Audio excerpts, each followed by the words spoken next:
Assalomu alaykum. Va alaykum assalom. Keling. Onamni tug'ilgan kunlariga tabrik chiqarish kerak edi. Aha, bo'ldi, keling o'tiring. Xohlasangiz aka, bizda tayyor versiyalari bor. Xo'p, misol uchun shulardan birini tanlab, yoqtirib chiqartirishingiz mumkin. Shunisi ma'qul, shunisini chiqarib bering bo'lmasa. 20 minutda kelaman. Bo'ldi, xo'p aka.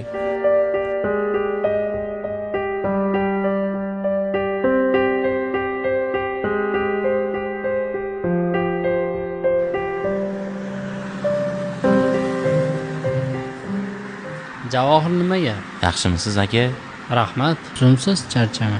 Ha, telefonlarni olyapsiz. Onamni tug'ilgan kunlari edi. Shunga sovg'a qilib oldim. Yaxshi, zo'r aka. Buyurib nasib qilsin. Xursand Tinch bo'ling. Ko'rishamiz. Mayli aka, ko'rishamiz. Xo'p.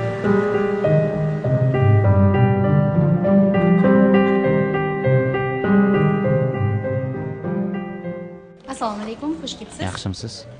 Ayolimga tilla kerak edi. Nima maslahat berasiz? Bo'ldi, taksi qilaman, ko'rishingiz mumkin. Javohir nima gap? Assalomu alaykum. Tinchmisiz? Mazangiz yaxshimi? Rahmat, nima qilib yuribsan? Shu ayolimga tilla qidirib yurgandim mana. Ha, yaxshi, mana onamga tilla qidirib yurgandim, xursand qilay deb. Mayli aka, bo'lmasa ko'rishamiz. Mayli opa, rahmat. O'z tashvishlarim bilan birga bo'lib o'ynadim, kuldim, ishladim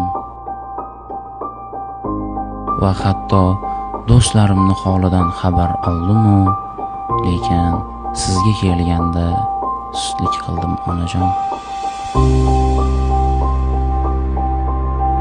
Ba'zida onaning ovozi qulog'ingda yangraydi.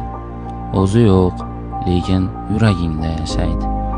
Sog'inch degan so'z ba'zan nimjon tuyular, ammo onasiz tun yurakni yulib ko'ylar.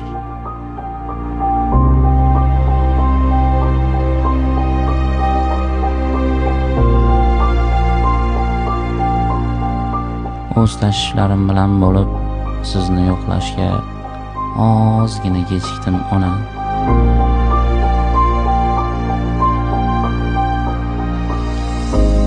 Kechikkan o'g'lingizni kechiring ona.